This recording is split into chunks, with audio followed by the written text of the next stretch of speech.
This is a Course in Miracles. It is a required course.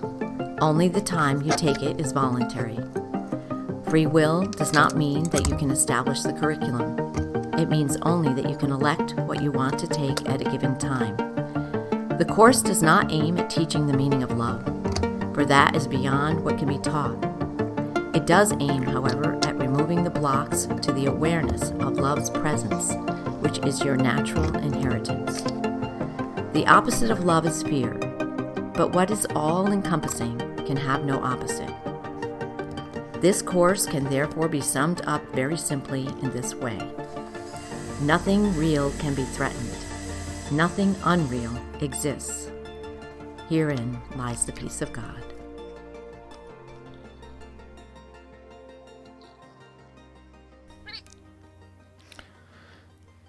This is an exploration of, let's say, terms, and the terms are crucifixion and resurrection. This topic has been with me now, I'd say, for months. Mm-hmm. And finally I asked Joanna to sit down and we can talk about it. So the reason this is important to me is because the Course gives a clear indication that every second of every day, we talked about this several episodes again. Yes, we did. Every second of every day throughout my life, I'm either choosing crucifixion or resurrection. Mm-hmm. Now, that seems like a powerful metric, a powerful measurement, a powerful standard for me to understand. I agree. Yeah. Mm-hmm. 6.1, paragraph 2. The crucifixion is nothing more than an extreme example. Its value, like the value of any teaching device, is solely in the kind of learning it facilitates. It can be and has been misunderstood. This is only because the fearful are apt to perceive it fearfully. I've already told you that you can always call on me to share my decision and thus make it stronger. I've also told you that the crucifixion was the last useless journey the sonship need take, and that it represents release from fear to anyone who understands it. That's release from fear. And I can tell you, that's not the way we've understood it. But anyway, while I emphasized only the resurrection before, the purpose of the crucifixion and how it actually led to the resurrection was not clarified then. Nevertheless, it has a definite contribution to make to your own life, and if you will consider it without fear, it will help you to understand your own role as a teacher. Your own role as a teacher, and to consider it without fear. So there's been an idea, and this is one reason this has stuck with me, is that there's this feeling that I'm being presented with, let's say, life and death, and that you reject the death and you accept the life. There's a sort of a boilerplate way of approaching this, right? And I think that might be shallow. You know, I don't know that it's really finding appreciating what it's talking about. But right there it said it. If you can consider without fear, it will help you to understand how to be a teacher. Crucifixion, I think we're all crucified. Okay, I think I've got this symbolic picture of the crucifixion that the cross itself is the time-space continuum. It represents the four cardinal directions, things like that. Mm-hmm. The Christ or Jesus nailed to that cross. His hands are extended, his feet are pressed out, they're nailed in. Mm-hmm. And I'm going to say that the nails through the wounds I'm going to say correspond to the five senses. Because the senses are what lock us into the time-space. The senses is what we're slaves to. Mm-hmm.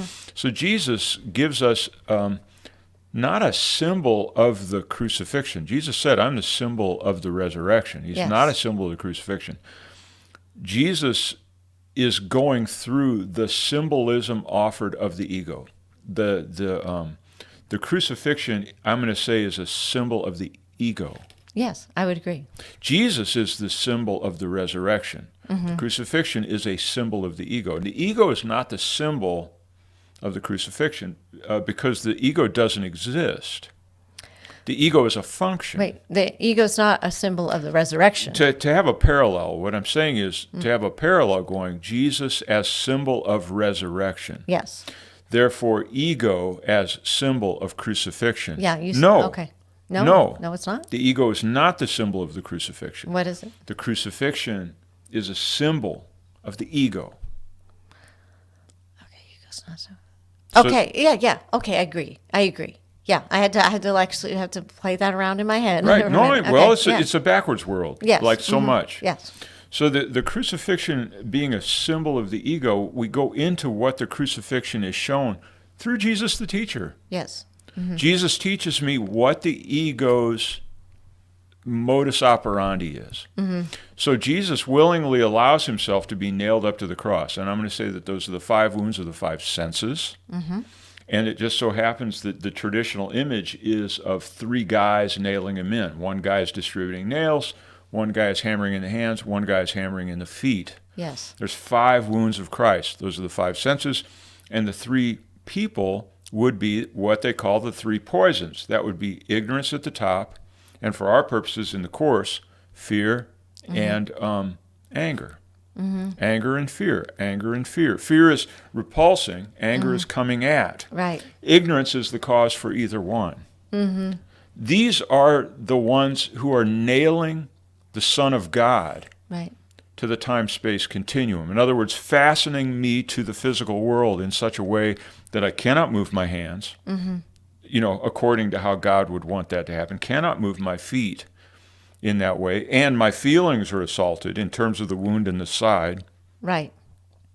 And then the crown of thorns, which isn't part of the wounding, that's not traditionally in the 5 wounds. Right. But the crown of thorns that Jesus receives in this mind is the tortured mind that tries to make sense out of the senseless, right, that tries to behave in a sane way in an insane asylum. It's painful. And beyond that, the highest good I can expect in the world of the ego, according to that, is a form of sham regality. I'm a sham king. I get my crown, my diadem, my coronation, when I get my degree, when I graduate, when I get a raise, or I get this plum job. Right. I get so many, and those are like a crown of thorns, because no matter what you get, it always comes to naught. Right. And what does that look like? It looks like, ideas that we have about our aspirations and everything else that are squelched, and then we're like, what the heck, Well, we invest our time, our energy, and things, and I've invested time and energy in schooling and other things, and what didn't use that degree, didn't use, and each time it feels like, what was that all about? So all the things of this world that we strive for, that we go after, and things like that, as if that's the thing that is going to give us our crowning, our resurrection. No, it's not even our resurrection. It's just our crowning. Well, that's true. Yes. It's not our resurrection. It's our crowning. Yes. Because the ego doesn't have a resurrection. It doesn't need one. Right. Because all it wants to do is kill you. The ego doesn't have anything in there about resurrection. However, it will make you king for a day. Chapter 6, paragraph 3, you have probably reacted for years as if you were being crucified. This is a marked tendency for the separated, who always refuse to consider what they have done to themselves.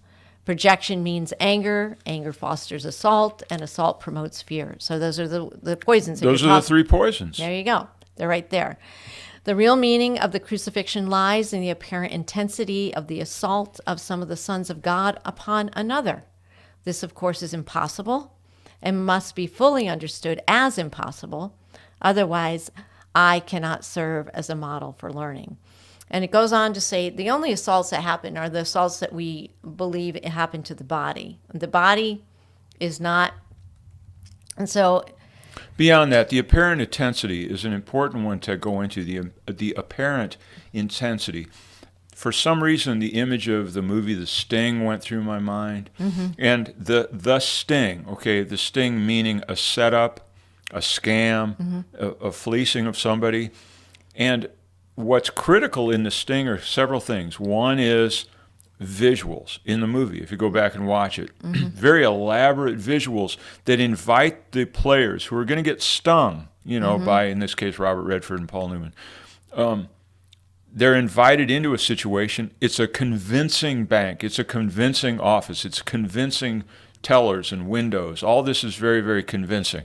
And it invites the players in. They relax. They relax because they think they're in an environment that they're familiar with. They think they are. They feel comfortable there. Well, and then the sting happens. And when the sting takes place, it's a raid. It's a raid. And there's no time to think. There's no time to process. Suddenly, there's just a hubbub. And everybody's just got to hurry up and shuffle. This is a technique of the ego. And so what I'm saying about the crucifixion, if you see, let's say, Mel Gibson's movie, The Passion of the Christ, and if you want to see the bloody visuals of a crucifixion, you see how much hubbub there is, how much craziness and frantic and rushing and pushing. And so the ego utilizes time crunch so that I do not have the ability to have a reflective moment. Well, that's true. To see if Those I'm are the being most crucified moments. and the reason is I'm about to be crucified. That it doesn't want you to reflect, because if you take the time to reflect, you will be able to see through this thing, and there won't be the fear. There won't be the fear, and that's what it said. To be a teacher of the course, it says the crucifixion can be a valuable tool for a teacher if they can confront that situation without fear. Yeah. So you want to avoid this sense of panic and taking care of things and all this. And to see in my life when it seems like I'm being railroaded into something where there's abuse, attack, a crucifixion, is to find time, find space, get back, realize that the time crunch is critical. And it's part and parcel of the crucifixion scenario. Right. So to recognize now, so Jesus went through the whole thing. Jesus went through it as the symbol of the resurrection. So what do we know about a resurrection? You have to be crucified in order to get to a resurrection. You can't choose resurrection over crucifixion. Right. And so what is being crucified, or what is dying? Is the ultimate thing. What is dying? Well, in order to have a resurrection, the ego has to take second stage. That's the only thing that seems to be dying, and because it's not a real entity, nothing really dies. So the ego, though, has to take second stage, meaning God first, ego second. I like to personally use the picture of Kuan Yin riding the dragon, which means that she's mastered the dragon, which would be your crucifixion, because it's pulling you every which way, and it will throw fire at you and everything else. But she stands on it totally at peace, and she rides that thing, where she's mastered the ego. So now God is riding on the ego across the universe. At peace, because now that dog, which is my ego, my animal self, had the reins pulled in on it. It's not an easy thing, for us, because we're in the time space. I would also like to just interject from my own personal perspective is that cross, I see it as the horizontal beam is, past future reference, and the vertical beam is your vertical reference, would be the God reference, which would be your now reference. And for some reason, Jesus is on that cross where now and this place is crossed. And right in that middle spot is where the Holy Spirit enters, where the now and the time space come together. So the Holy Spirit talks to us right in that junction. One thing I do want to point out, though, is that Kuan Yin cannot be riding an ego. She cannot. Oh. She would be riding. The reason I say it is because the ego is non-existent. The ego is a useless, impotent function. It doesn't have an essential nature at all. Well, that's true. Okay. So what she has done is mastered ignorance, fear, and and anger. I agree. She's mastered ignorance, fear, and anger as ways of tying the physical body down into, the time space. In other words, she can move fluidly, Kuan Yin can move fluidly in the time space, having mastered the three poisons and therefore her senses. The senses can serve you, and the Course says this as well. Healed senses. And so I want to go back to the original point, which is the Course says you can experience the resurrection every second of your day. That's right. Or you're experiencing the crucifixion. So going back to that beginning, say, first of all, I'm being crucified on time and space to the extent that I'm anchored into it through my senses, and I feel imposed upon by this world. In other words, I feel like the world comes at me, and I feel put upon. That is my cross. That is my crucifixion. That's the status quo of life in this world. Right. Status quo.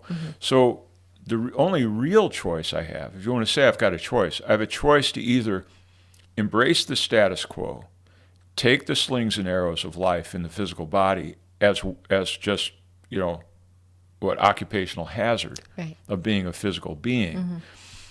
Or I can orient myself towards, and this is what the Course suggests, orient myself towards the resurrection. Now, the resurrection requires, in the sense that in the ego's scenario, I'm binded into the world through the senses.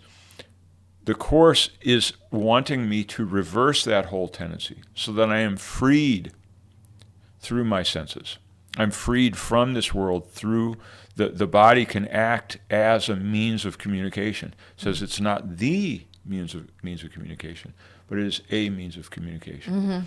So the body can be a means of communicating something, but that is only with this interpretation from the Holy Spirit. So what it looks like is, on a daily basis, I have to begin to, if I want to do that, I have to start to nurture this Holy Spirit sitting on my shoulders somehow, so that when I go through anything, when I do anything, when I walk out the door, when I do any task, at random moments, continuously, I contact this through invitation. I'd say even if it becomes sort of rote, it's a good thing to try and make it rote, actually. Right. Yeah.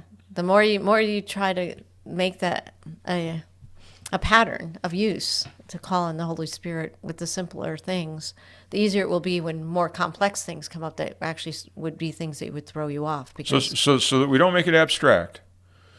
It's a calling in of the Holy Spirit. Yes. Or you can call in Jesus, or call in whatever your teacher might be, to call it in second to second to second on a continuous basis. I do have a story of someone who did that in it's called Namasmarana, which is repeating the name of God. Someone had a story that I heard, and I believe this person. They said they took it on themselves to develop the name of God on their lips continuously. There's an episode or situations where a guy's karma was such that he was going to be killed, and his guru suggests to him, repeat the name constantly, and you will be spared. And so the guy, in order to live the rest of his life in a happy way, just kept that on his, kept that on his tongue. Sri Ram Jai Ram, Sri Ram Jai Ram, Sri Ram Jai Ram, whatever it was that he said. So this person that I'm talking about said that it took him 3 years of going back and going back and going back. And he said that after 3 years, it became an in-breath, out-breath presence. Then it became an ever-present part of his regardless fabric. of what he was doing, talking, no doing matter anything, what he did, he just always heard it. It became and I'm going to say, as rigorous as that sounds and as difficult, I really think that the Course is talking about that. I think it's talking about that phenomenon of, if I bring myself to that request with intensity, I'm not telling you that I'm doing it right now, that I can, But I do know that it's a possibility that, why would anybody do it? Why would anybody do it? It's because of these witnesses. There has to be a critical mass of witnesses in the holy instant. I agree. And, the thing of it is that just in the little things that you end up doing in your everyday chores or at work or wherever it is, sometimes the more menial is easier or whatever. If you're saying, I think we laughed about like, Holy Spirit, help me make the bed or something like that. Right. But that you're actually, calling in the Holy Spirit to be with you in your minutia tasks. Because then when there's the larger tasks of having to confront a difficult conversation or, you're running around and you think you're going to be late to some event or whatever it is, you remember that you've been working with the Holy Spirit and you can call on him at any time. And then it becomes like, yeah, he's with me. You're arm in arm, or he's surrounding you, or however you want to visualize it. And you're not alone because you've already been practicing in the menial tasks of your life that the Holy Spirit is there with me. Well, in the case of making a bed or something like that, where you're calling this in, and I have done some of this practice, but not nearly with the intensity that I know is required. The workbook is full of wonderful mantras. I mean, we can call them the lessons, right. But any one of them, whether it's give me your blessing, Holy Son of God, give me another way to look at this, I've given everything I see, all the meaning it has for me, I am the Holy Son of God himself, forgiveness is my only function. You can just take I am as God created me. I am as God created me. Whatever mantra grabs one at some point, and stay with that. I am as God created me. I am as God created me. It changes the timbre of the daily life. And there has to be then, having started this practice, and the practice we're talking about is experiencing the resurrection on a second to second to second basis. I'm trying to get myself off the cross. The cross being the crucifixion of the burden of time-space in the form of aging and failure and difficulty and pain and all this kind of stuff. I want to be delivered from that somehow, and the only way is to say, yes, I am crucified on the time-space, and yes, it is through the hands and feet and the side and the head and the false kingship of the grand ego's gifts. It's false. Have to recognize this. So how do we get to the resurrection? And we go to the resurrection by working towards this second to second, turning this over, turning all of these over. I'm burdened by my perceptions. Let all of those perceptions be reminders of the Spirit through the use of one of these phrases that you can grab. I agree. I'm the Holy Son of God himself, let's say.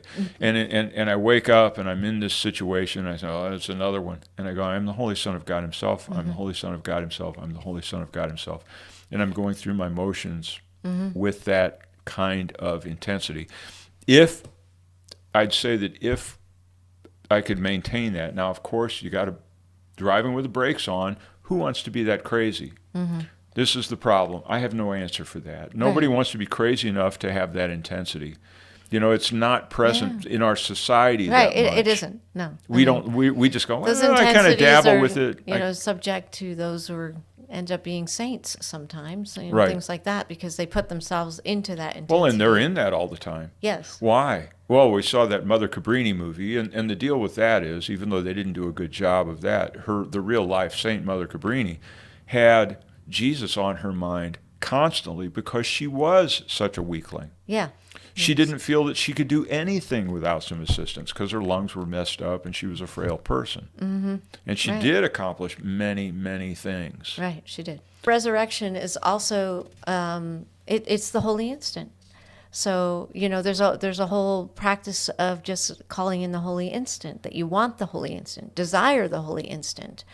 The holy instant allows for the oneness to happen, the at-one-ment or atonement, which is the resurrection, because once you recognize and feel the at-one-ment or the atonement, that is with you, the oneness with God, the oneness with the Holy Spirit, that is the resurrection. You've been reborn. In those instances, the world looks different. Things are more synchronous. Things flow better. It's just a different place. Well, you the have resurrection is then, and it can be experienced. Well, and you want to believe that it is a loving God, and that God is not out to get me. Right. You know, so We're the ones who crucify ourselves. In chapter 11, section 6. Blessed are ye who have not seen and still believe. For those who believe in the resurrection will see it. The resurrection is the complete triumph of Christ over the ego, not by attack, Right. but by transcendence. Yeah. So that's that Kuan Yin on the tiger thing. It's transcendence. Whereas instead of maybe the tiger attacking. It's a dragon, I think. But Okay, anyway. the dragon, whatever it is. Well, I know, but there's... I know, there's other... Maybe I'm thinking of Durga. I think you're thinking of Durga. Anyway, all these ladies are riding these wild animals. It does anyway. There's other beings and Right. symbols. Well, in any case, the animal, which was once something stalking me, okay, like I'm being stalked by some wild creature, dragon, tiger, lion, whatever it is, bull. The vision of this being riding on it with ease and, fluidity and going where they want and using them as a vehicle to move around is, according to this, the resurrection. You believe the resurrection is the complete triumph of Christ over the ego. So the ego is the voice that says, listen to your senses. They're telling you how miserable you are and that you have to overcome this. Right. Listen to your senses. They're telling you how miserable you are and that you have to overcome this. Or how pleasurable you are. Yeah, or, or how pleasurable it is and how great you've got it. But in Right. any case, then... Yes. like one lady, I heard this one thing, which was pretty funny. She said, what's the ego? The ego is the one that says, wow, wouldn't you like that piece of cake over there? Wouldn't you like a piece of chocolate cake? And you go, no, I don't know. I said, go ahead and have a piece of chocolate cake. Indulge yourself. Then you eat the chocolate cake, and then the ego comes in and says, I wouldn't have done that if I were you. I know. That's true. You can't win with it. Yeah, right. The ego you can't win with. I am your resurrection and your life. Yeah. You live in me because you live in God, and everyone lives in you as you live in everyone. That's that oneness that I was talking about. Yeah. That oneness is the resurrection. That is the experience. Well, and that's of a it. point that I didn't cover, and that's in the resurrection, the choosing the resurrection, let's say the mantra and overcoming the day and all that kind of thing. There is a sense of connectivity with all things. You have to want partnership. You have to desire the partnership. Yeah, it's not just about the inanimate. With the thing that you cannot see, but that is all around us. That is the truth of what we all are. There has to be a desire for it. I actually believe that. Otherwise, you're just dancing around it and saying, oh, well, maybe I'll want it, maybe I don't, The desire is important. Every second, I'm choosing either the crucifixion or the resurrection. That, I feel like I have to pay attention to that. I have to understand that and not just let it wash by. I agree. Because so many seconds in my day are just sort of frittered. I want to understand the value and the intensity of life. And I feel like that statement about crucifixion and resurrection is one of the few that sticks out at me as something I can cling to try to understand the quality of this moment that I'm in. You won't understand the beauty of the quality of the moment we're living in unless you are choosing the resurrection over the crucifixion, which means I have to pay attention to what my mind is doing, because otherwise I'm letting it pull me this way and that on that past future reference of ideas without any reining in on it, of saying, What? I just like to let my mind just wander around. And No, just the see what wandering, the happens. past, future references, the mind wandering is a torture chamber which breeds anxiety. It's an anxiety machine. Well, and I have to admit that sometimes, we think that, well, just letting our minds just wander around, well, that's relaxing for me and everything else. I just like to let it see where it's going to go. But the thing of it is... If you pay attention to where it goes, it's not relaxing. I know, exactly. Exactly. You go to the worst place. No, and it Or was it Hugh Prather said that? Or was it Hugh Prather said, you don't get out of bed in the morning until you've had your first negative thought. And all of a sudden it's like, okay, I guess we should get up because... because I'm going to die. Exactly. I don't know what it is, but something like that.